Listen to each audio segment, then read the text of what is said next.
નમસ્કાર, મારું નામ યોગેશ જાદવાણી, પ્રવક્તા આમ આદમી પાર્ટી ગુજરાત. સુરત મહાનગરપાલિકા દ્વારા હમણાં જ તે કોન્ટ્રાક્ટ બેઝના કર્મચારીઓ એટલે કે આઉટસોર્સિંગના કર્મચારીઓને ભરતી કરવા માટે એક જાહેરાત બહાર પાડવામાં આવી છે. આ જાહેરાત જોતા જ તે આપણને હસવું આવે, હાસ્યાસ્પદ જાહેરાત છે.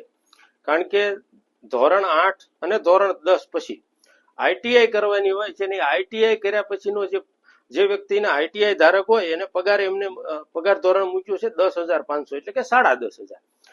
એ જ પેરેગ્રાફમાં બીબીએ, બીસીએ, બીકોમ અને માસ કોમ્યુનિકેશન ઓફ જર્નાલિઝમના જે ડિગ્રી ધરાવતા હોય એમનો પગાર ધોરણ એમને મૂક્યું છે 12,500 રૂપિયા.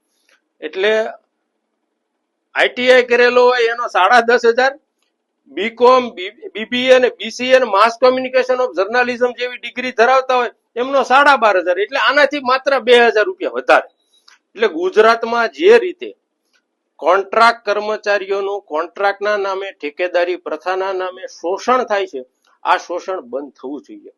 પંજાબ સરકાર 65,000 જેટલા લોકોને આઉટસોર્સિંગમાં કામ કરતા લોકોને કાયમી કરતી હોય, એને સરકારી સુવિધાઓનો લાભ આપતી હોય, તો ગુજરાતમાં ક્યાં સુધી આઉટસોર્સિંગ ને કોન્ટ્રાક્ટ ને ઠેકેદારી પ્રથાના નામે યુવાનોનું શોષણ થતું રહેશે, કર્મચારીઓનું શોષણ થતું રહેશે.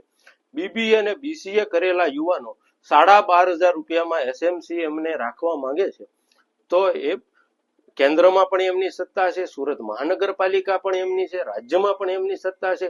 પેટ્રોલ ડીઝલનો શું ભાવ છે, ખાદ્ય પદાર્થની વસ્તુઓનો શું ભાવ છે, તો આમાં કયા માણસનું પૂરું થાય? એટલે આ માત્ર ને માત્ર લોકો કોન્ટ્રાક્ટના નામે લોકોનું શોષણ કરવું અને પોતાના મળતિયાઓને ટેન્ડર આપી અને મોટું ચૂંટણી ફંડ લેવાનો જે કારસો છે એ ફરી વખત સામે આવ્યો છે કે બીબીએ અને બીસીએ કરેલા યુવાનોને માત્ર 12,500 માં રાખી અને એનું શોષણ કરવાનું ને એમાંય તે કેટલી લાગવગુ, કેટલી તે જે ઉમેદવારો છે એમને હેરાનગતિ કરવાની, લાગવગો લગાવવાની અને એમાંય કંઈક આપણે આશા રાખીએ કે કંઈક કરપ્શન ન થાય.